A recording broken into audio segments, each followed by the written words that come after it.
নমস্কার, আমি অমিত। আপনারা দেখছেন উত্তরের সংবাদ। বিস্তারিত সংবাদে যাওয়ার আগে দেখে নেব আজকের বিশেষ সংবাদ।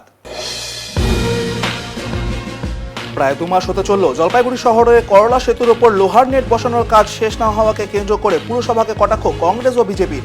বিরোধীদের করা মন্তব্যকে ভিত্তিহীন বলে দাবি পুরসভার চেয়ারম্যান সৈকত চট্টোপাধ্যায়ের। মালবাজার থানার পুলিশের বড় সাফল্য, সুদূর হরিয়ানা থেকে এক কিশোরীকে উদ্ধার পুলিশের।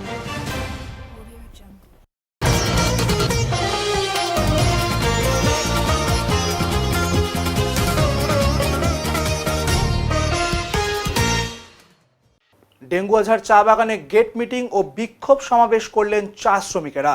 চা শ্রমিকদের যৌথ মঞ্চের ডাকে মঙ্গলবার জলপাইগুড়ির ডেঙ্গুয়াঝাড় চা বাগানে গেট মিটিং ও বিক্ষোভ সমাবেশ করলেন চা শ্রমিকেরা। এসআইআর প্রক্রিয়ার মাধ্যমে শ্রমিকদের অনেকের নাম বাদ দেওয়ার বিরুদ্ধে সরব হন তারা। পাশাপাশি শ্রমিকদের মজুরি বৃদ্ধি, জমির পাট্টা দেওয়ার দাবি সহ বিভিন্ন দাবি নিয়ে এই বিক্ষোভ সমাবেশ করেন শ্রমিকেরা।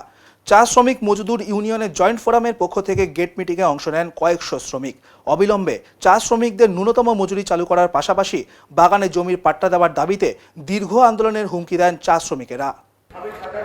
এসব নিয়ে বক্তব্য, আমাদের চা বাগানের ভিতরে অনেক নাম বাদ চলে যাচ্ছে, ডিলিট হয়ে যাচ্ছে। কেমন অবস্থা হয়ে আছে যে পঞ্চায়েত মেম্বার তারও ডিলিট হয়ে আছে, বিচারধীন অনেকে আছে, সব দিকে যোগ করলে 1000 পার হয়ে যাচ্ছে। তার জন্য আমরা এসআইআরকে বলতেছি, ইলেকশন কমিশনকে বলতেছি যে আমাদের ভোটার লিস্ট বাগানের ক্ষেত্রে সুস্থভাবে দাও, ক্লিয়ার লিস্ট দাও, যতক্ষণ অব্দি ইলেকশন না হয়। শুধু আমাদের চা বাগানের ভিতরে না, এই এসআইআর সব চা বাগানের ভিতরে আছে। চা বাগানের সাথে সাথে চা বাগানের আলাদা যত আমাদের বাঙালবাসী আছে, চা পশ্চিমবাংলায় আছে, কোটি পার হয়ে গেছে এসআইআরে নাম বাদ যাওয়া। সেটা আমরা মানব না। সব আমাদেরকে নাম ঢুকাইতে লাগে। বলা হচ্ছিল যে এখানে নাকি বাংলাদেশি ঢুকে আছে, পাকিস্তানি নাকি ঢুকে আছে, রোহিঙ্গা না ঢুকে আছে। এসআইআর পরে দেখা যাচ্ছে সব আমাদের বাঙালবাসী, চা বাগানবাসী নাম বাদ চলে যাচ্ছে। আমরা এখন হয়ে গেলাম বাংলাদেশি, আমরা এখন হয়ে গেলাম পাকিস্তানি। কেন? এটা কেন হবে? আমরা জানি যে বীর বিরসা মুন্ডা আমাদের দেশের জন্য কাজ করেছে, স্বতন্ত্র আন্দোলনের জন্য লড়াই আন্দোলন করেছে। তার অংশভোগী তো আমরাও না আদিবাসী। তিলকা মাঝি আছে, এমন বড় বড় নেতা এগুলো ছিল, দিগ্গজ নেতারা ছিল। সেই ভারত দেশকে আজাদ করে গিয়েছে। সেই আজাদ দেশে আমরা এখন ভোট দিতে পারতেছি না। এটা আমরা মানতেছি না। আমাদেরকে ভোটার লিস্টের নাম উঠাইতে হবে। রাজ্য বার কাউন্সিলের নির্বাচনের মধ্য দিয়ে বাংলার ভোটের ঢাকে পড়ল কাঠি। ভোট উৎসবের আমেজে জেলা আদালত চত্বর। গত কয়েক সপ্তাহ ধরে প্রচারের পর অবশেষে মঙ্গলবার ভোটদান পর্ব শেষ হয়েছে পশ্চিমবঙ্গ বার কাউন্সিলের দ্বাদশ নির্বাচনের। রাজ্যের বিভিন্ন জেলা আদালতগুলির সঙ্গে জলপাইগুড়ি জেলা দায়রা আদালত চত্বরে বিগত কয়েকদিন ধরে লক্ষ্য করা গিয়েছে প্রার্থীদের সমর্থনে পোস্টার ফ্লেক্স দিয়ে প্রচার। মঙ্গলবার জলপাইগুড়ি জেলার অবজারভার আইনজীবী সোমনাথ পাল এই প্রসঙ্গে বলেন, পশ্চিমবঙ্গ রাজ্য বার কাউন্সিলের দ্বাদশ নির্বাচনের ভোটদান সমাপ্ত হয়েছে। মোট 75 জন প্রার্থী প্রতিদ্বন্দ্বিতা করেছেন, যার মধ্য থেকে 23 জন নির্বাচিত হবেন। আমাদের নির্বাচনের ভোট পোলিংয়ের প্রথম ডেট ছিল, আজকে দ্বিতীয় দিন। আজকে 6টার সময় আমাদের ভোট পোলিং শেষ হয়ে যাবে। অত্যন্ত শান্তিপূর্ণভাবে আমাদের এই ভোট প্রক্রিয়া চলছে এবং যেহেতু আইনজীবীদের নির্বাচন এবং সুস্থ গণতান্ত্রিক পরিবেশে এবং বন্ধুত্বপূর্ণ পরিবেশে সকলে এই নির্বাচন প্রক্রিয়ায় অত্যন্ত আনন্দের সঙ্গে এই নির্বাচনে অংশগ্রহণ করছে। জলপাইগুড়ি থেকে এরকম কি কোনো সদস্য সংখ্যা রয়েছে, কতজন বা তারা অংশগ্রহণ করতে পারছে এই নির্বাচনে প্রতিদ্বন্দ্বিতা করবার কোনো লিমিটেশন কিছু নেই। একটি বার অ্যাসোসিয়েশন থেকে একাধিক প্রার্থীও প্রতিদ্বন্দ্বিতা করতে পারে। আবার অনেক বার অ্যাসোসিয়েশন রয়েছে যেখানে কোনো প্রার্থী প্রতিদ্বন্দ্বিতা করছেন না। যেহেতু সারা পশ্চিমবঙ্গের ভোট, এখানে কলকাতার হাইকোর্টের যারা মেম্বার রয়েছেন তারাও যেমন জলপাইগুড়ির প্রার্থীকে ভোট দিতে পারবেন, আবার জলপাইগুড়ির প্রার্থী যারা রয়েছেন তারাও একইভাবে বাঁকুড়ার জন্য কোনো প্রার্থী দাঁড়িয়ে থাকে তাকেও ভোট দিতে পারবেন। সেটা তাদের বিচার বুদ্ধি অনুযায়ী তারা সেই ভোটদান সেভাবে করবে। নির্দিষ্ট কোনো লিমিটেশন কিছু নেই যে কতজন প্রার্থী সর্বাধিক প্রতিদ্বন্দ্বিতা করতে পারবে। এটা রাজ্য বার কাউন্সিলের প্রতিনিধি নির্বাচনের জন্য নির্বাচন হচ্ছে। এটা সারা রাজ্যব্যাপী হচ্ছে, প্লাস আন্দামান। জলপাইগুড়িতে কত সিট বা কী বিষয়টি যদি বলেন? জলপাইগুড়িতে সিট বলতে ওইভাবে জলপাইগুড়ির সিট ফিট নাই। রাজ্যে টোটাল 23 জন জিতবে, 23 জনের মধ্যে 5 জন মহিলা সিট রিজার্ভ আছে, বাদ বাকি 18 জন জেনারেল থেকে জিতবে। আর আমাদের জলপাইগুড়ি থেকে কারা কারা দাঁড়িয়েছে বা কত জলপাইগুড়ি সদস্য? থেকে আমি দাঁড়িয়েছি আর গৌতমবাবু দাঁড়িয়েছি। দুজন। কবে ফলাফল হবে? এটা বলা মুশকিল, এটা নির্বাচন কমিশন আছে, ওদের বলতে হবে। আচ্ছা। অপরদিকে এই নির্বাচন প্রসঙ্গে বার কাউন্সিল সদস্য পদে পুনরায় প্রার্থী তথা বিশিষ্ট আইনজীবী গৌতম দাস জানান, সুপ্রিম কোর্টের একটি কমিশনের তত্ত্বাবধানে এই নির্বাচন অনুষ্ঠিত হচ্ছে রাজ্যের মোট 83টি সেন্টারে, যার মধ্যে জলপাইগুড়ির নবাববাড়িতে অবস্থিত জেলা আদালত অন্যতম। এটা হচ্ছে পশ্চিমবঙ্গ রাজ্য বার কাউন্সিলের এটা 12তম সাধারণ এই নির্বাচন। আজকে 9 তারিখ আর 10 তারিখ দুদিনের এই নির্বাচন চলছে, আজকে দ্বিতীয় দিন। নির্বাচনটা পরিচালিত হচ্ছে সুপ্রিম কোর্ট থেকে নিযুক্ত একটা কমিশনের মাধ্যমে, যে কমিশনের চেয়ারম্যান হচ্ছেন জাস্টিস কৃষ্ণা রাও, উনি মণিপুরের চিফ জাস্টিস ছিলেন। ওনার সঙ্গে রয়েছেন জাস্টিস অসীম কুমার রায় এবং অ্যাডভোকেট জেনারেল। এই ভোট আমাদের এখানে জলপাইগুড়ি বার অ্যাসোসিয়েশনে জলপাইগুড়ি কোর্টে আমাদের এখানে সেন্টার পড়েছে। এই সেন্টারে ভোট হচ্ছে। পশ্চিমবঙ্গে সারা পশ্চিমবঙ্গে মোট 83টা সেন্টারে ভোট গ্রহণ করা হচ্ছে। ফলাফলটা এখন না। ফলাফল বলতে সমস্ত যে এখানে ভোটের বাক্সগুলো সেগুলো হচ্ছে স্ট্রং রুমে প্রিজার্ভ করা হচ্ছে ওদের নির্দেশ অনুযায়ী। এগুলো সব চলে যাবে কলকাতাতে, কলকাতা স্ট্রং রুমে জমা পড়বে, তারপরে গণনা শুরু হবে। কবে থেকে গণনা শুরু হবে এখনও পর্যন্ত সেটা নোটিফিকেশন হবে। জলপাইগুড়ি শহরের করলা সেতুর ওপর লোহার নেট বসানোর কাজ শেষ না হওয়াকে কেন্দ্র করে পুরসভাকে কটাক্ষ বিজেপি ও কংগ্রেসের। অভিযোগ, প্রায় 2 মাস হতে চললেও জলপাইগুড়ি শহরের করলা সেতুর ওপর লোহার নেট বসানোর কাজ এখনও সম্পূর্ণ হয়নি। কাজ শুরু হলেও বর্তমানে তা কার্যত থমকে রয়েছে বলে অভিযোগ উঠেছে। বিষয়টি নিয়ে জলপাইগুড়ি পুরসভার বিরুদ্ধে কটাক্ষ ছুড়েছে বিজেপি ও কংগ্রেস। যদিও পুরসভার দাবি বিধানসভা নির্বাচনের আগেই কাজটি শেষ করা হবে। বিরোধীদের এই মন্তব্যের কড়া সমালোচনা করেছেন পুরসভার চেয়ারম্যান সৈকত চট্টোপাধ্যায়। উল্লেখ্য, করলা নদীকে দূষণমুক্ত করতে গত 16 জানুয়ারি জলপাইগুড়ি পুরসভার উদ্যোগে দিনবাজার এলাকার করলা সেতু থেকে লোহার নেট বসানোর কাজের আনুষ্ঠানিক সূচনা হয়। মূলত সেতুর উপর থেকে যাতে কেউ নদীতে আবর্জনা ফেলতে না পারেন এবং আগুন লাগার মতো ঘটনা রুখতে এই ব্যবস্থা গ্রহণ করা হয়। শহরে গুরুত্বপূর্ণ সেতুগুলিতে ধাপে ধাপে এই নেটিং বসানোর পরিকল্পনাও নেওয়া হয়েছিল, কিন্তু অভিযোগ, প্রায় 2 মাস হতে চললেও কাজটি সম্পূর্ণ হয়নি। স্থানীয় ব্যবসায়ীদের দাবি, দ্রুত কাজ শেষ করা জরুরি, কারণ এখন অনেকেই সেতুর উপর থেকে নদীতে আবর্জনা ফেলছেন, ফলে দূষণও বাড়ছে। এই বিষয়টি নিয়ে কটাক্ষ করেছেন কংগ্রেস কাউন্সিলর ও শহর ব্লক কংগ্রেস সভাপতি অম্লান মুন্সি। তার বক্তব্য, পুরসভার অনেক কাজই ধুমধাম করে শুরু হয়, কিন্তু মাঝপথেই থমকে যায়। সবটাই লোক দেখানো, সংবাদ মাধ্যম ডেকে প্রচার করার জন্যই এসব করা হচ্ছে বলে অভিযোগ তোলেন তিনি। অন্যদিকে বিজেপির যুব মোর্চার জেলা সভাপতি পলেন ঘোষও পুরসভার কাজ নিয়ে প্রশ্ন তোলেন। তার কটাক্ষ, পুরসভার অনেক কাজের টাকার হদিশ যেমন পাওয়া যায় না, তেমনি এই কাজের টাকাও খুঁজে পাওয়া কঠিন হয়ে যাবে। যদিও সমস্ত অভিযোগ উড়িয়ে দিয়েছেন জলপাইগুড়ি পুরসভার চেয়ারম্যান সৈকত চট্টোপাধ্যায়। তিনি জানান, যিনি কাজটির দায়িত্ব পেয়েছেন তিনি ইতিমধ্যেই বেশিরভাগ কাজ সম্পন্ন করেছে। খুব শীঘ্রই বাকি অংশের কাজও শেষ হয়ে যাবে। পাশাপাশি বিরোধীদের করা মন্তব্যকে ভিত্তিহীন বলে তীব্র সমালোচনাও করেন তিনি। মোটেই কিছু কিছু লোক দেখা যাচ্ছে যে ওরা সমস্ত ফাঁক দিয়ে ফেলে দিচ্ছে, কিন্তু নেটটা যে একটু বড় হতো তাহলে জিনিসটা কাজ হতো। অত হাইট না করলেও মিডিয়াম হাইট করেও যদি একটু যদি বাড়ায় দিত লম্বা পার্সনে, তাহলে আপনার মোটামুটি আরও ফেলার সুযোগ পেত না, সব নিচেই ফেলত। হ্যাঁ, কিন্তু হচ্ছে এই কিছু ভ্যানওয়ালাগুলো আছে, সমস্ত আবর্জনা যা থাকে সব ভিডিও ওখানে ফেলে দিচ্ছে। হ্যাঁ, সেই আবর্জনাটা নাই এখন। কিছু কিছু নোংরা বাইরেও ফেলে আর কিছু কিছু নোংরা ভিতরেও ফেলে, যার জন্য অতটা জমতেছে না আগের মতন অত জমতেছে না। কিন্তু কিছু কিছু ময়লা ফেলে এই ভ্যানওয়ালাগুলো, সমস্ত স্টাফ থেকে যায় রাত্রিবেলা করে ফেলে। আমরা চাচ্ছি যে পুরাটা যদি হইতো তাহলে ভালোই হতো, জিনিসটা দেখতে সৌন্দর্য লাগতো, আবর্জনাও ফেলতো না এখান থেকে কেউ। হ্যাঁ, স্কুটি করে আসতেছে, এসে এখানে বলে পূজার ফুল ফেলে দিয়ে চলে গেল। হ্যাঁ, এটা তো সবসময় আমাদের নজরদারি কথা পড়ে না, কিন্তু তাও দেখি যেটা আমরা মুখে আমরা বলি, আমরা চোখে পড়লে পরে আমরা বলি যে নদীতে ফেলেন না, সাইডে রেখে দেন, রাত সকালবেলায় নিয়ে যাবে।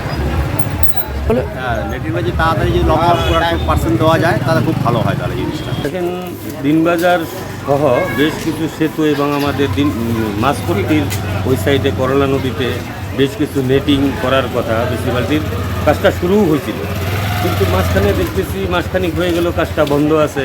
এই কাজটা যদি একটু তাড়াতাড়ি করে তাহলে পরে কি হয়, তাড়াতাড়ি করলে পরে এই যে সামনে খরার দিন পড়ে গেল, এখানে ব্রিজে অনেকবার আগুন লাগার ঘটনা ঘটছে, তাহলে পরে ওখানে যদি নোংরা না ফেলতে পারে তাহলে পরে পরবর্তীতে আর আগুন লাগার সম্ভাবনাটা কম থাকবে।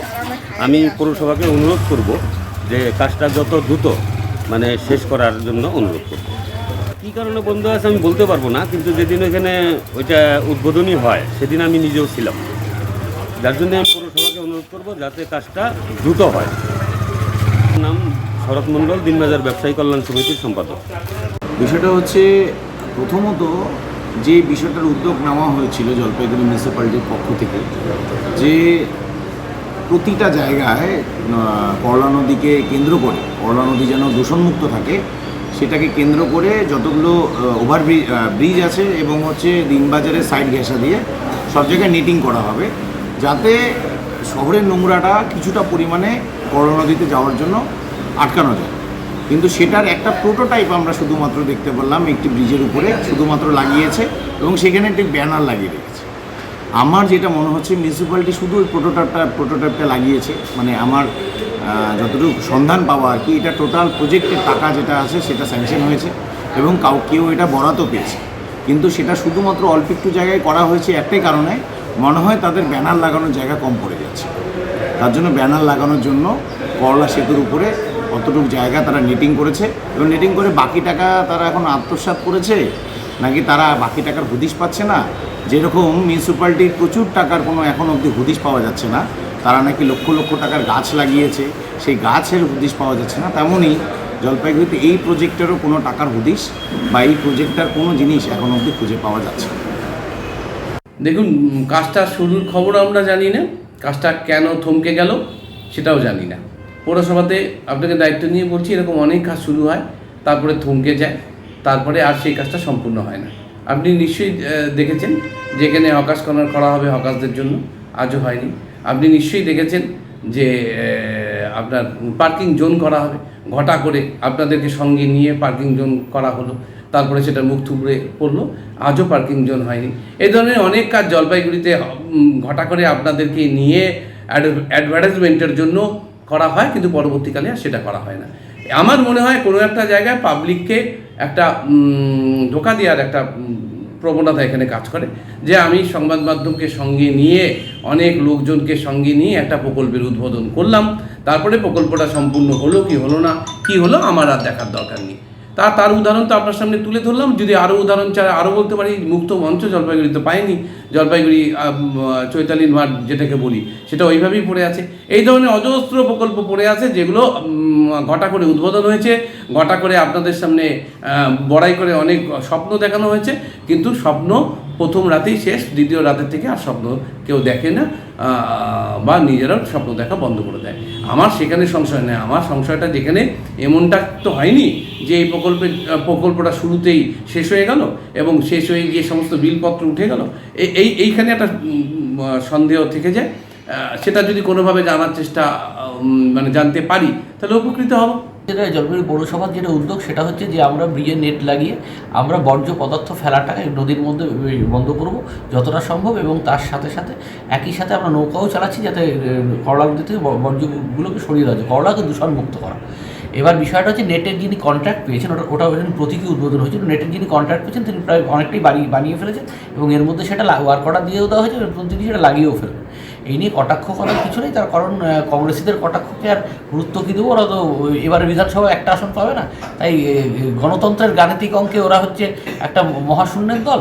আর বিজেপির কটাক্ষ যেটা বলছেন, ওদের উদ্দেশ্যে বলি, বিরোধী দলনেতা কদমতলার উপর দিয়ে রথ নিয়ে যায়, দেখার জন্য 5টা লোক দাঁড়িয়ে থাকে না, আর মিছিলে 100টা লোক থাকে না। তাই এদের কটাক্ষের উত্তর দেওয়ার কোনো প্রয়োজন আছে বলে মনে করি। কোনো মানুষ কিছু বলেননি, এই কাজটা বিধানসভা নির্বাচনের আগে আমরা সম্পূর্ণ। জলপাইগুড়ি স্টেশন থেকে নতুন 2টো ট্রেনের সূচনা আগামীকাল জলপাইগুড়ি থেকে সূচনা হচ্ছে হলদিবাড়ি থেকে বামনহাট ও হলদিবাড়ি থেকে বালুরঘাট, এই দুটি ট্রেনের। খুব সকালেই চলাচল করবে এই 2টো ট্রেন। আগামীকাল রেলের উচ্চপদস্থ কর্মকর্তা ও জলপাইগুড়ির সাংসদের উপস্থিতিতে এই 2টো ট্রেনের সূচনা হবে। এই খবর শুনেই খুশি সকলেই, কারণ এখন ডুয়ার্সের বিস্তীর্ণ জঙ্গল, পাহাড় পর্বত সহ সেবক ব্রিজ দিয়ে যাবে একটি ট্রেন, ফলে অনেক ভ্রমণ পিপাসু মানুষদের জন্য অনেকটাই সুখবর নিয়ে আসলো। আগামীকাল আনুষ্ঠানিকভাবে এই দুটি ট্রেনের শুভ সূচনা হবে জলপাইগুড়ি স্টেশন থেকে, এমনটাই জানা গেছে। চলছে তার জোরদার প্রস্তুতি, তৈরি হয়েছে মঞ্চ। আমরা জানতে পারলাম রেলের একটা মেসেজ এসেছে, আমরা নাগরিক মঞ্চের তরফও দেখছি আর কি, ওই ফেসবুকে বা হোয়াটসঅ্যাপে দেখলাম গ্রুপের মধ্যে। তো আজকে শুনছিলাম চালু হবে 10 তারিখে, কিন্তু ওটা কোনোখানে পিছিয়ে 11 তারিখ হলো।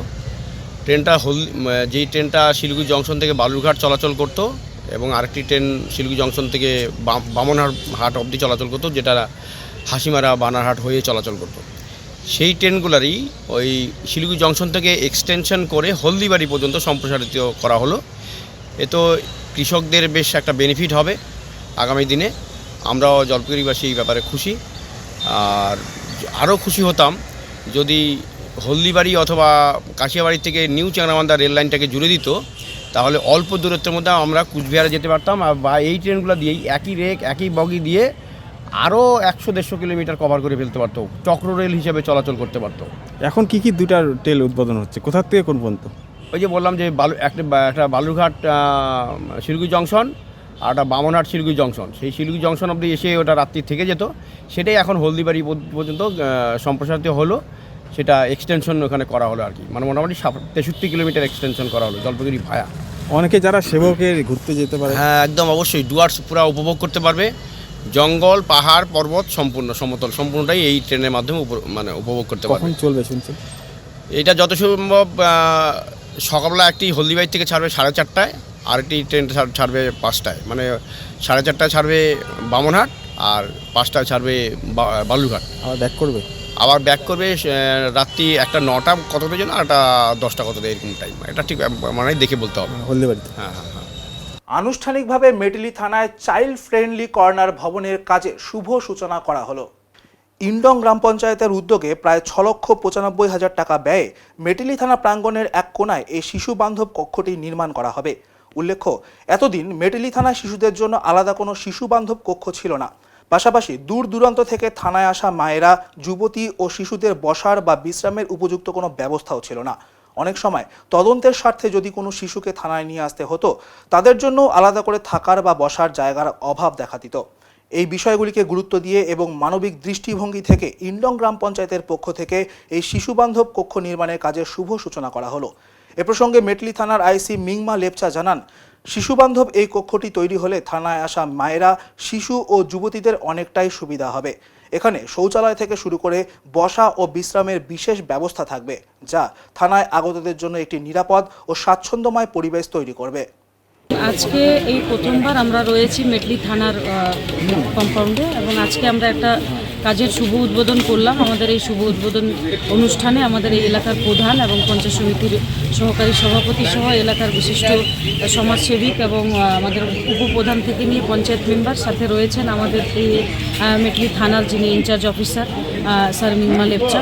ওনার উপস্থিতিতে আজকে এখানে ওই একটা বাচ্চাদের জন্য এবং নারী ও শিশুদের জন্য যেটা করা হয় প্রত্যেকটা থানাতেই আমরা দেখেছি থেকে থাকে, কিন্তু আমাদের থানাতে এর আগে কোনো দিন এই ব্যবস্থা সেরকম নেওয়া হয়নি কোনো দিনও। কিন্তু আমরা দেখি অনেক সময় যে মেটলি থানাতে রাত বেরাত বর্ষাতে বা শীতকালে এমন সময় অনেক লোকজন এরকম আসে যারা মাইনর কেস নিয়ে আসে, কিংবা কোনো কোলে বাচ্চা নিয়ে কোনো মা আসে, তাদের একটা সুব্যবস্থা বসে রেস্ট করা, কিংবা কোনো অফিসারের অপেক্ষায় থাকার জন্য, কিংবা তাদের বাথরুম যাওয়ার জন্য বা বাচ্চাকে ফিটিং করার জন্য, কিংবা তাদের একটা খাওয়ার ব্যবস্থা, বসে খাওয়ানোর ব্যবস্থা, এগুলো যাবতীয় সমস্যা আমরা এলাকায় এই চত্বরে দেখেছি। অনেক সময় দেখেছিলাম যে বিভিন্ন প্রান্তে, কারণ আমরা এই মেটলি থানাটা হচ্ছে মোটামুটি চা বাগান অধ্যুষিত এলাকা, দূর দূরান্ত থেকে মানুষজন এসে এখানে হয়রানি হয়। এখানে বসার ব্যবস্থা ছিল না, জলের সেরকম পানীয় জলের সেরকম ব্যবস্থা ছিল না, এবং যারা কোলে বাচ্চা নিয়ে আসে সেই মায়েদের একটা ফিটিংয়ের একটা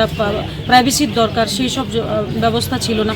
এবং সেই জিনিসগুলোই মাথায় রেখে এই প্রথমবার ইন্ডং মেটলি অঞ্চলের পক্ষ থেকে আমরা একটা 6.5 লাখ টাকার কাছাকাছি একটা স্কিম ধরেছি, এবং এই স্কিমটা আমাদের এই থানার থিম হিসেবে আমরা স্পেশাল ধরেছি, এবং তারই আজকে শুভ উদ্বোধন হলো। আশা করি এই বিল্ডিংটা হওয়ার পরে এই এলাকার মানুষ সুবিধা পাবে। বিফোর মানে এফআইআর করার সময় থেকে নিয়ে এফআইআর করার পর পর্যন্ত যারা বিভিন্ন কাজের জন্য এখানে আসে, যেই মাইনর শিশুদের রেস্টের প্রয়োজন থাকে তাদের এদিক ওদিক দোকানে আমরা দেখি অনেক সময় বসে থাকে বা কারো ছাদের তলায় নিয়ে গিয়ে বসে থাকে। তো সেই সব জিনিসগুলো থেকে এখন রেহাই পাবে। আমরা এখানে একদম সুন্দরভাবে এখানে গরমের দিনে ফ্যানের ব্যবস্থা থেকে নিয়ে, ওয়াশরুম থেকে নিয়ে, এখানে বসার সিটিং ব্যবস্থা থেকে নিয়ে, মায়েদের জন্য, শিশু বাচ্চাদের জন্য সব ব্যবস্থা এখানে আজকে করা হচ্ছে। চাইল্ড ফ্যামিলি কর্নার এই একটা প্রজেক্ট আমরা ওপেনিং করার জন্য মেটলি থানার বাইরে তৈরি হবে, তার উদ্বোধন হলো। কি সুবিধা হবে এটা করা? এটাতে হবে যে শিশু, নারী এরকম অনেক আসে যারা এখানে কেসের ব্যাপারে, তারা এই চাইল্ড কর্নার এই যে রুম তৈরি হবে এর মধ্যে সব ব্যবস্থা থাকবে, টয়লেট থেকে আরম্ভ করে সব এদের সুব্যবস্থা পাবে। নাহলে এটা প্রতিটা থানায় আছে, আমাদের এখানে ছিল না। এটা আমার প্রথম থিম ছিল কিংডম ম্যাটেরিয়ালিটি, এটা আজকে উদ্বোধন হলো। অনেক দিন আগেই আমরা একটা প্রপোজাল রেখেছিলাম আমাদের জলপাইগুড়ি পুলিশের তরফ থেকে, মানে আমাদের থানার আমাদের কিংডম ম্যাটেরিয়ালিটি যে প্রধান সাহেব আছেন আমাদের শ্রীশঙ্করবাবু, ওনাকে রিকোয়েস্ট করেছিলাম। তো ওনাদের একটা ওই 15 ফিনান্স থেকে একটা স্কিম পাস হয়েছে আমাদের চাইল্ড ফ্রেন্ডলি কর্নার হিসাবে, যেটা আমাদের থানায় এর আগে ছিল না। আমাদের থানার বাইরে একটা, থানার মেন বিল্ডিংয়ের বাইরে একটা আমাদের একটা অ্যাকোমোডেশন রাখতে হয় বাচ্চাদের জন্য, যারা আমরা রিকভারি থেকে নিয়ে আসি, কোনো একটা কিডন্যাপিং কেস হোক বা কোনো পক্সো রিলেটেড কেস হোক, সেই বিল্ডিংটাই তৈরি করার জন্য আমরা আজকে ইনগ্রেশন হলাম। আমি কি বলবেন কত টাকা ব্যয় করে? বা এটা আমাদের 15 ফিনান্স থেকে হয়েছে, এক্স্যাক্ট 6 লাখের উপরে আছে। এমনি সুবিধাই তো হবে থানায় এটা হওয়াতে? অবশ্যই। ফেব্রুয়ারি মাস জুড়েই একের পর এক ভূমিকম্পে কেঁপে উঠেছে উত্তরবঙ্গ। তথ্য বলছে চলতি মাসে দার্জিলিং, সিকিম থেকে জলপাইগুড়ি পর্যন্ত প্রায় 50টি ভূমিকম্প অনুভূত হয়েছে। এই ছোট ছোট ভূমিকম্পে তাহলে কি বড় আশঙ্কা রয়েছে, না বিপদ পুরোটাই কেটে যাচ্ছে? ডুয়ার্স এবং পাহাড় কি অবস্থায় রয়েছে, কি বলছে বিশেষজ্ঞরা? একেই পরপর ভূমিকম্পে বাড়ছে উদ্বেগ, আর ফল্ট লাইনের ওপর দাঁড়িয়ে জলপাইগুড়ি ডুয়ার্সের ভবিষ্যৎ নিয়ে শঙ্কা ভূগবেষকদের। ফেব্রুয়ারি মাস জুড়েই একের পর এক ভূমিকম্পে কেঁপে উঠেছে উত্তরবঙ্গ। তথ্য বলছে চলতি মাসে সিকিম থেকে দার্জিলিং, কালিম্পং হয়ে জলপাইগুড়ি পর্যন্ত প্রায় 50টি ভূমিকম্প অনুভূত হয়েছে। এই ধারাবাহিক কম্পন ঘিরে স্বাভাবিকভাবেই দুশ্চিন্তা বাড়ছে পাহাড় ও সমতলের মানুষের মধ্যে। এতদ অঞ্চলের মাটি, পাহাড়, নদীর সঙ্গে দীর্ঘদিনের নারীর সম্পর্ক যার, সেই ভূগোলপ্রেমী প্রাক্তন শিক্ষক জাতিস্বর ভারতী উদ্বেগ প্রকাশ করে বলেন, আমাদের অবস্থান একাধিক ফল্ট লাইনের মধ্যে একটি, বাংলায় যাকে চ্যুতিরেখা বলা হয় তার উপরেই, ফলে বড় ভূমিকম্পের আশঙ্কা সব সময় থেকে যায়। ধারাবাহিক কম্পন সিকিম, দার্জিলিং ও কালিম্পং পাহাড়ে বড় বিপর্যয়ের ইঙ্গিত দিতে পারে। ছোট ছোট ভূমিকম্প থেকেই বড় ভূমিকম্পের প্রবণতা থেকে যায়। অন্যদিকে ছোট ছোট ভূমিকম্পের ফলে বড় ভূমিকম্প রোধ হতে পারে এমনটাও মত রয়েছে। তাই কার্যত আশা এবং আশঙ্কার মধ্যেই থাকতে হচ্ছে সাধারণ মানুষকে, এমনটাই জানিয়েছেন শিক্ষক জাতিস্বর ভারতী। তবে প্রশ্ন উঠছে, কম্পনপ্রবণ হিমালয় জীবন কতটা নিরাপদ? নিয়মিত কম্পনে কংক্রিট নির্মাণের কাঠামোগত ভিত দুর্বল হয়ে যেতে পারে, বিশেষ করে বহুতল ও জলবিদ্যুৎ প্রকল্পে ঝুঁকি বেশি। পাশাপাশি পাহাড়ি অঞ্চলে প্রাকৃতিক জলের উৎস শুকিয়ে যাবার আশঙ্কাও তৈরি হচ্ছে। ইতিমধ্যেই সাম্প্রতিক এক ভূমিকম্পে সিকিমে 2টি স্কুল ক্ষতিগ্রস্ত হওয়ার খবর মিলেছে। ন্যাশনাল সেন্টার ফর সিসমোলজি এবং ইউনাইটেড স্টেটস জিওলজিক্যাল সার্ভের তথ্য অনুযায়ী 2025 সালে সিকিমের 300 কিলোমিটার ব্যাসার্ধে 4 বা তার বেশি মাত্রার 178টি ভূমিকম্প নথিভুক্ত হয়েছে। জানুয়ারি 2025-এর রিক্টার স্কেলে 7.1 মাত্রার শক্তিশালী কম্পন বিশেষভাবে নজর কেড়েছিল।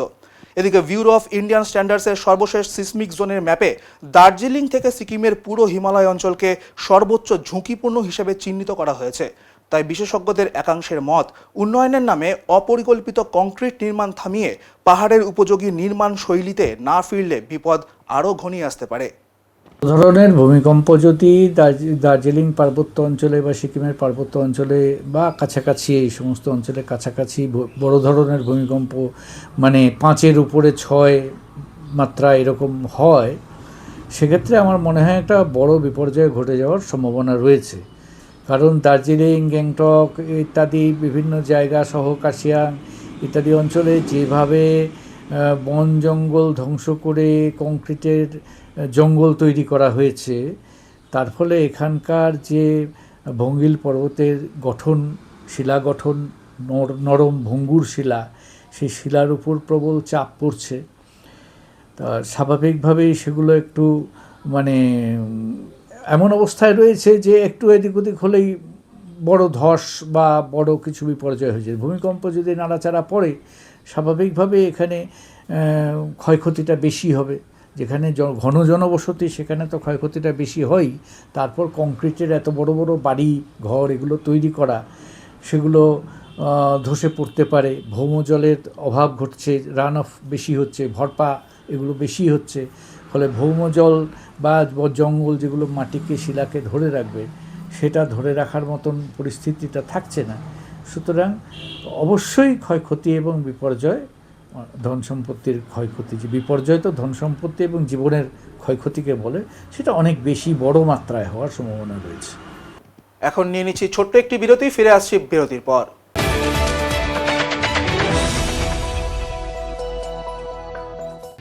সব সময় সব দিকের সব খবর পেতে সাবস্ক্রাইব করুন, বেল আইকনটি প্রেস করে আপডেট থাকুন। উত্তরবঙ্গের ম্যানেজমেন্ট শিক্ষার নতুন দিশা EIILM কলকাতা জলপাইগুড়ি ক্যাম্পাস।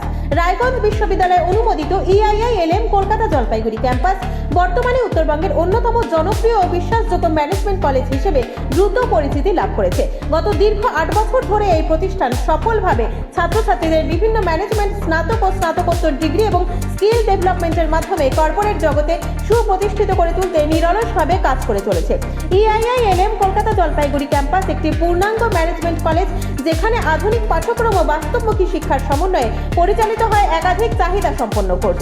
এখানে পড়ানো হয় BBA, BCA, BBA in hospital management, BBA in IT and ITES, BBA in travel and tourism এবং MBA। অভিজ্ঞ দক্ষ অধ্যাপক অধ্যাপিকাদের তত্ত্বাবধানে ছাত্রছাত্রীরা শুধু পাঠ্যজ্ঞানই নয়, বরং বাস্তব জীবনের জন্য প্রয়োজনীয় দক্ষতা, নেতৃত্ব গুণ ও নৈতিক চরিত্র গঠনের সুযোগ পেয়ে থাকে। ছাত্রছাত্রীদের ভবিষ্যৎ ক্যারিয়ার গঠনে EIILM কলকাতা জলপাইগুড়ি ক্যাম্পাস সবসময় অগ্রাধিকার দেয় প্লেসমেন্ট ও ইন্ডাস্ট্রি এক্সপোজারকে। বর্তমানে প্রতিষ্ঠানের সঙ্গে যুক্ত রয়েছে 45টিরও বেশি স্বনামধন্য কোম্পানি ও সংস্থা। প্রতিষ্ঠানের ঠিকানা EIILM কলকাতা জলপাইগুড়ি ক্যাম্পাস, পান্ডাপাড়া, কালীবাড়ি, জলপাইগুড়ি। যোগাযোগ নাম্বার 8250031303। জলপাইগুড়িতে প্রথমবার metropolis laboratory blood collection centre খুলে গিয়েছে 4 নম্বর ঘুরতে শ্রুতি হেলথ কেয়ার সার্ভিসে। এখানে সমস্ত ধরনের রক্ত পরীক্ষা, মল মূত্র এবং কফ পরীক্ষা করা হয়ে থাকে। এছাড়াও বাড়িতে গিয়ে রক্ত সংগ্রহেরও সুব্যবস্থা রয়েছে। তাই আর দেরি কেন, আজই আসুন যে কোনো রকম রক্ত পরীক্ষা করাতে। আমাদের ঠিকানা শ্রুতি হেলথ কেয়ার সার্ভিস, 4 নম্বর ঘুরতে, প্রধানমন্ত্রী জন ঔষধি কেন্দ্রের ঠিক পাশে, জলপাইগুড়ি। Phone number 7699906642।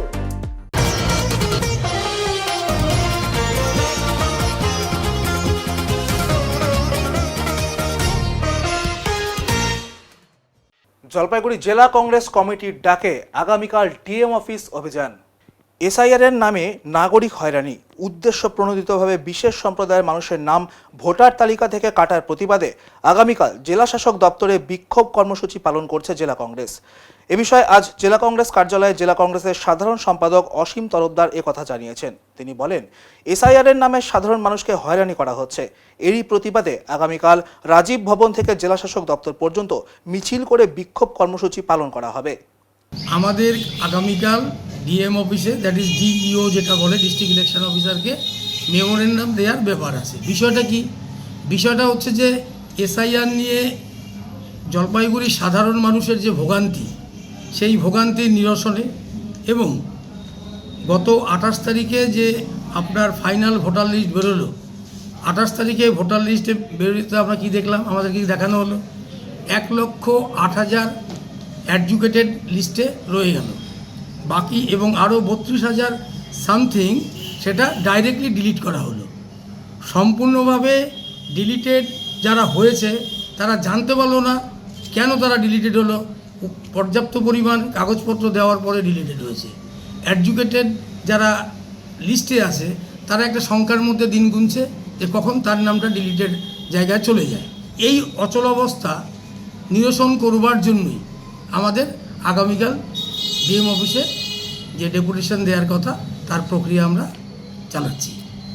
এবং শুধু তাই নয়, আমরা সাধারণ জলপাইগুড়ির সর্বস্তরের যারা এই রাইট টু ভোটাধিকার, যাদের সাংবিধানিক অধিকার, সেই অধিকারটা হরণ করবার যে চেষ্টা করা হচ্ছে, আমরা এর তীব্র প্রতিবাদ করি এবং জলপাইগুড়ির সমস্ত মানুষ যারা এডুকেটেড লিস্টে আছে এবং আপনার ডিলিটেড হয়ে আছে তাদের উদ্দেশ্যেও বলছি, আসুন আগামীকাল আমরা জলপাইগুড়ি ডিএম অফিস অভিযান করি এবং আপনাদের সমস্যার সাথে কংগ্রেস অতীতেও ছিল, আগামীকালও থাকবে এবং ভবিষ্যতেও থাকবে, এটা আমাদের অঙ্গীকার।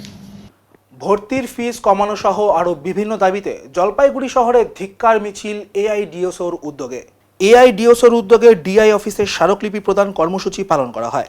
মূলত স্কুল স্টোরে একাদশ ও দ্বাদশ শ্রেণীর ছাত্রছাত্রীদের জন্য যে সেমিস্টার প্রথা চালু করা হয়েছে, এর ফলে ছাত্রছাত্রীরা পরীক্ষার সময় অনেকটাই কম পায়, বই আসে বেশ কয়েক মাস পরে। এছাড়াও বিভিন্ন বিদ্যালয়ে ভর্তির অতিরিক্ত টাকা নেওয়া হয়। আজ এ বিষয়ে জলপাইগুড়ি শহরের বিভিন্ন পদ দিয়ে ছাত্রছাত্রীদের একটি বিক্ষোভ মিছিল ঘোরে। আপনারা জানেন জাতীয় শিক্ষানীতি 2020 মধ্য দিয়ে এবং স্কুল স্তরে যে 11-12 সেমিস্টার প্রথা চালু হয়েছে, তার ফলে বাস্তবে শিক্ষার্থীরা খুব কম সময় পাচ্ছে শিক্ষা লাভ করার জন্যে। গার্জিয়ানরা বলছেন যে পরীক্ষা 2 মাস আগে তারা বই পেয়েছে এবং তারপরে পরীক্ষা হচ্ছে। নতুন শিক্ষানীতিতে সরকারি স্কুলে শিক্ষক নিয়োগকে প্রায় উপেক্ষা করা হয়েছে। দীর্ঘদিন ধরে দুর্নীতিতে সরকারি শিক্ষক নিয়োগ আটকে আছে। সরকারের নিয়ম 240 টাকার বেশি শিক্ষার ফি গ্রহণ করা যাবে না। প্রত্যেকটা স্কুল 500 টাকা 600 টাকা করে শিক্ষার ফি গ্রহণ করছে, ভর্তির ফি নিচ্ছে এবং তারা প্রসিদ্ধ দেখাচ্ছে 240 টাকা, বাকি টাকা দেখাচ্ছে পেছনে। যে শিক্ষকরা এই অনৈতিক কাজে বাধ্য হচ্ছেন তারা কী করে নৈতিকতার পাঠ দেবেন? ফলে আমরা ডিআই এর কাছে সমস্ত ছাত্রদের স্বাক্ষর সম্বলিত করে আজকে ডেপুটেশন দিচ্ছি। গণতান্ত্রিক আন্দোলনের প্রথম ধাপ, কিন্তু আপনারা আমাদের সংগ্রামের ইতিহাস জানেন, আমরা গণতান্ত্রিক আন্দোলনের সর্বোচ্চ পর্যায়ে আন্দোলনকে নিয়ে যাব যাতে আমাদের গণতান্ত্রিক শিক্ষার দাবি সুনিশ্চিত হয়। মালবাজার থানার পুলিশের বড় সাফল্য। সুদূর হরিয়ানা থেকে উদ্ধার হলো বড়দিঘি এলাকার এক কিশোরী। জানা গেছে গত 14ই ফেব্রুয়ারি স্থানীয় এক নাবালকের সাথে পালিয়ে যায় এই তরুণী। বাড়ির তরফে মাল থানায় অভিযোগ দায়ের করা হয়। দ্রুত তদন্তে নামে মাল থানার পুলিশ। মাল থানার পুলিশ আধিকারিক রমেন্দ্রনাথ বর্মনের নেতৃত্বে শুরু হয় তদন্ত। এরপর স্থানীয় বাবলু হককে সঙ্গে নিয়ে গত 4ই মার্চ হরিয়ানার উদ্দেশ্যে রওনা দেয় মাল থানার একটি বিশেষ পুলিশ দল। গত 6ই মার্চ দুপুর 3:30 নাগাদ দিল্লির সংলগ্ন বাহাদুরগড় এলাকার লাইনপাড়ার পুলিশ স্টেশনের ছোট রাম কলোনির একটি জুতোর কারখানার ভেতর থেকে উদ্ধার করা হয় এই কিশোরীকে। আজ উদ্ধার করা সেই কিশোরীকে নিয়ে মালবাজার থানায় ফেরে রমেন্দ্রনাথ বর্মনের নেতৃত্বাধীন সেই দল। কিশোরীকে উদ্ধারে সহযোগিতা করেছে ডুয়ার্সের বুকে প্রতিনিয়ত নারী পাচার নিয়ে কাজ করে চলা স্বেচ্ছাসেবী সংস্থা डुअर्स एक्सप्रेस मेल। और ये सूचना हमें पुलिस स्टेशन से मिला था। बच्ची कहाँ है ये सब पता लग चुका था। हरियाणा की बहादुरगढ़ की किसी एक जूते फैक्ट्री में ये बच्ची को लेके गए थे, वही बच्ची बरामद हो गई। मालबाजार पुलिस स्टेशन से आयो श्रीमान रमेंद्रनाथ बर्मन जी और उनकी टीम तत्काल यहाँ से चले गए बहादुरगढ़ और बच्चा को सही सलामत वहीं से उद्धार किया गया। बच्ची नाबालिका और इसमें एक दूसरे लड़का भी पकड़ा गया है जो नाबालग है। बच्ची नाबालिका। सबसे बड़ी बात तो ये है कि मालबाजार पुलिस स्टेशन को, पुलिस प्रशासन को मैं धन्यवाद करता हूँ कि ये मालबाजार पुलिस अधिकारियों की तत्परता के कारण से बच्चा जल्द से जल्द मिल गई है। धन्यवाद। আমাদের পাড়া আমাদের সমাধান কর্মসূচিতে শিলিগুড়িতে নতুন অ্যাম্বুলেন্স, টোটো এবং নেট ভ্যান পরিষেবার সূচনা। রাজ্য সরকারের উন্নয়নমূলক কর্মসূচি আমাদের পাড়া আমাদের সমাধান প্রকল্পের আওতায় শিলিগুড়িতে জনস্বাস্থ্য ও নাগরিক পরিষেবা আরও উন্নত করার লক্ষ্যে নতুন পরিষেবার সূচনা করা হলো। পশ্চিমবঙ্গের মুখ্যমন্ত্রী মমতা বন্দ্যোপাধ্যায়ের উদ্যোগে 19,32,196 টাকার অর্থানুকূল্যে এই প্রকল্প বাস্তবায়িত হয়েছে। শিলিগুড়ি পুর নিগম প্রাঙ্গণ থেকে আনুষ্ঠানিকভাবে পরিষেবাগুলির উদ্বোধন করা হয়। এই উদ্যোগের মাধ্যমে শিলিগুড়ি পুর নিগমের 6 নম্বর ওয়ার্ডে জনস্বাস্থ্য ও জরুরি পরিষেবার মান উন্নত করতে একটি নতুন অ্যাম্বুলেন্স চালু করা হয়েছে। এর ফলে ওই এলাকার বাসিন্দারা দ্রুত চিকিৎসা পরিষেবা পাওয়ার ক্ষেত্রে বিশেষভাবে উপকৃত হবেন বলে আশা করা হচ্ছে। একই সঙ্গে শহরে পরিষ্কার পরিচ্ছন্নতা ও বর্জ্য ব্যবস্থাপনা আরও কার্যকর করতে 32 নম্বর ওয়ার্ড ও 19 নম্বর ওয়ার্ডে আবর্জনা পরিষ্কারের কাজে ব্যবহারের জন্য 2টি নেট ভ্যান পরিষেবা চালু করা হয়েছে। এর মাধ্যমে শহরের নিত্যদিনের বর্জ্য অপসারণের কাজ আরও দ্রুত ও সুশৃঙ্খলভাবে করা সম্ভব হবে বলে জানানো হয়েছে। এছাড়াও নাগরিক পরিষেবাকে আরও দ্রুত ও কার্যকর করতে 3টি টোটো পরিষেবারও সূচনা করা হয়েছে। এই টোটোগুলি বিভিন্ন ওয়ার্ডে পরিষেবা কার্যক্রমে ব্যবহৃত হবে, যার ফলে পুরসভার বিভিন্ন জরুরি ও দৈনন্দিন কাজ আরও সহজে সম্পন্ন করা যাবে। পুর নিগম সূত্রে জানা গিয়েছে, রাজ্য সরকারের এই উদ্যোগের ফলে শিলিগুড়িতে জনস্বাস্থ্য ও জরুরি পরিষেবা ও শহর পরিচ্ছন্নতার ক্ষেত্রে আরও গতি আসবে। পাশাপাশি নাগরিকদের জন্য পরিষেবা পৌঁছে দেওয়ার ক্ষেত্রে পুর নিগমের কার্যক্রম আরও শক্তিশালী হবে। এটা ম্যাক্সিমাম আমাদের ward waste solid waste management কমিটির কাছে থাকে। ওরা ওখান থেকে নেট ভ্যান, ওদের কোদাল, বেলচা, অন্যান্য কাজে ওরা লাগায় এবং ওখান থেকে সলিড ওয়েস্ট ম্যানেজমেন্টের ক্রাইটেরিয়া অনুযায়ী যে কাজ করা যায় এই কাজগুলো করে। এই কাজগুলো আমাদের ভালোভাবে চলছে। আর এটা হচ্ছে আমাদের পাড়া আমাদের সমাধান। সেই প্রকল্পের মানুষ যেগুলো ঠিক করে দিয়েছে সেরকম আমাদের কম বেশি 1800 সামথিং কাজ আছে। তার মধ্যে 1300 কাজ আমাদের এখন অনগোয়িং আছে। 2-3 দিনের মধ্যে এটা 1500 ক্রস করে যাবে। গ্রাউন্ডে আছে 1500। আজকে আমরা 19,32,196 টাকার আমরা 3টে টোটো দিলাম, 2টো টোটো দিলাম, ওই এটা ওয়েস্ট ক্যারেজ ছোট ভ্যান দিলাম, একটা অ্যাম্বুলেন্স দিলাম। আর ম্যাক্সিমাম বিন আছে, সেটা আমার 33 নম্বর আছে, 32-এ আছে, 27-এ আছে, এই ওয়ার্ডগুলোতে আছে, এই 19 নম্বর ওয়ার্ডে আছে। এই সমস্ত ওয়ার্ডগুলোতে এই কাজ 19,32,196 টাকা। পানীয় জলের গাড়ি কি আরো আসবে? কারণ পানীয় জলের অর্ডার দেওয়া হয়েছে, আরো গাড়ি আসবে পানীয় জলে। আর ছোট আমরা কিছু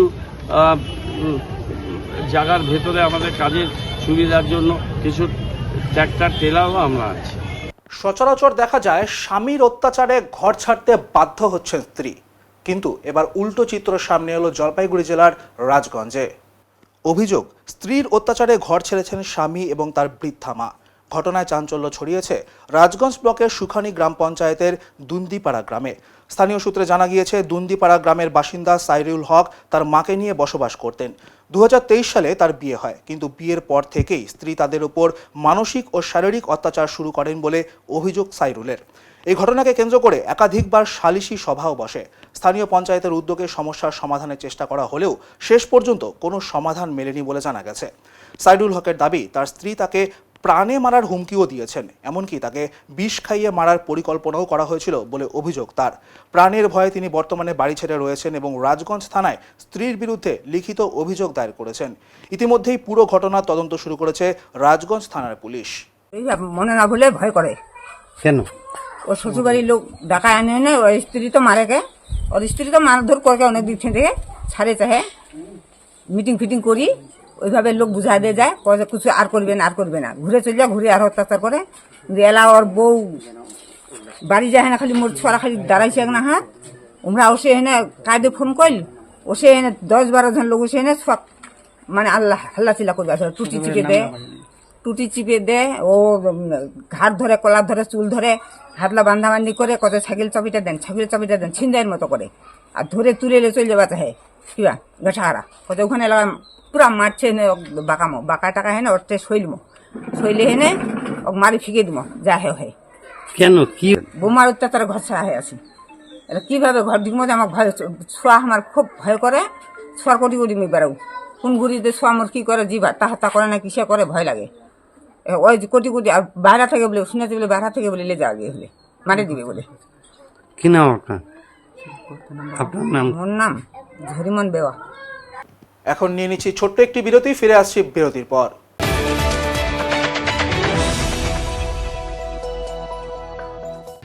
সব সময় সব দিকের সব খবর পেতে সাবস্ক্রাইব করুন, বেল আইকনটি প্রেস করে আপডেট থাকুন।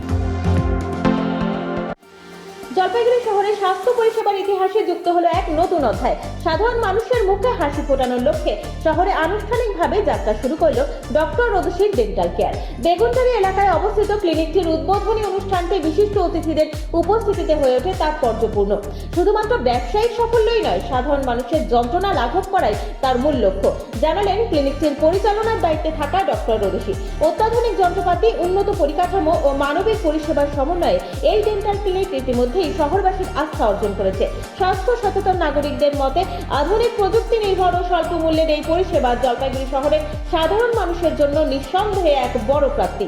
জলপাইগুড়িতে একই ছাদের তলায় ক্লাসিক্যাল বলিউডের বিভিন্ন ডান্স ফর্ম শেখাতে খুলে গিয়েছে মাই ডান্স একাডেমি। এখানে ভারতনাট্যম, ওডিসি, কত্থক, হিপ হপ, পপিং এর মতো ডান্স শেখানোর পাশাপাশি থাকছে ফ্রি হ্যান্ড এক্সারসাইজ এবং জুম্বা শেখার সুবিধাও রয়েছে। ক্লাসিক্যাল ডান্সের পরীক্ষার সুবন্দোবস্ত থাকছে, অভিজ্ঞ প্রশিক্ষক দ্বারা প্রশিক্ষণের ব্যবস্থাও।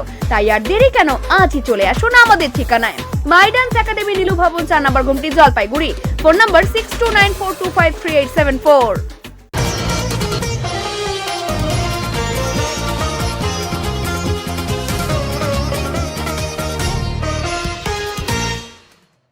জেলা ভিত্তিক বিভিন্ন পুরস্কার আনলো জলপাইগুড়ি উত্তরা ক্লাবের যোগা সেন্টারের ছাত্রছাত্রীরা। জলপাইগুড়ি উত্তরা ক্লাবে একটি যোগা প্রশিক্ষণ সেন্টারের শিশুদের বড় সাফল্য এবার জলপাইগুড়িতে। জেলা ভিত্তিক কম্পিটিশনে জলপাইগুড়ি উত্তরা ক্লাবের যোগা সেন্টারের বাচ্চারা বিশেষ খ্যাতি অর্জন করেছে। তারা বিশেষ পুরস্কার সহ বিভিন্ন ধরনের মেডেল এনে জলপাইগুড়ির জন্য গর্বের জায়গা করেছে।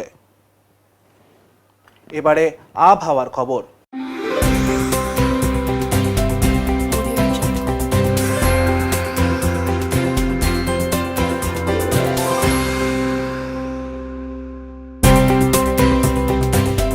কেন্দ্রীয় আবহাওয়া দপ্তরের জলপাইগুড়ি কেন্দ্র থেকে পাওয়া তথ্য অনুযায়ী মঙ্গলবার দিনের সর্বোচ্চ তাপমাত্রা ছিল 33.5 ডিগ্রি সেলসিয়াস ও সর্বনিম্ন তাপমাত্রা ছিল 19.7 ডিগ্রি সেলসিয়াস। গত 24 ঘন্টায় কোনো বৃষ্টিপাত হয়নি। শেষ করবার আগে আজকের বিশেষ সংবাদ আরও একবার। প্রায় 2 মাস হতে চলল জলপাইগুড়ি শহরে করলা সেতুর ওপর লোহার নেট বসানোর কাজ শেষ না হওয়াকে কেন্দ্র করে পুরসভাকে কটাক্ষ কংগ্রেস ও বিজেপির। বিরোধীদের করা মন্তব্যকে ভিত্তিহীন বলে দাবি পুরসভার চেয়ারম্যান সৈকত চট্টোপাধ্যায়ের। মালবাজার থানার পুলিশের বড় সাফল্য, সুদূর হরিয়ানা থেকে এক কিশোরীকে উদ্ধার পুলিশের। উত্তরে মন পরিবেশিত উত্তরের সংবাদ এখনকার মতো এই পর্যন্তই। নমস্কার।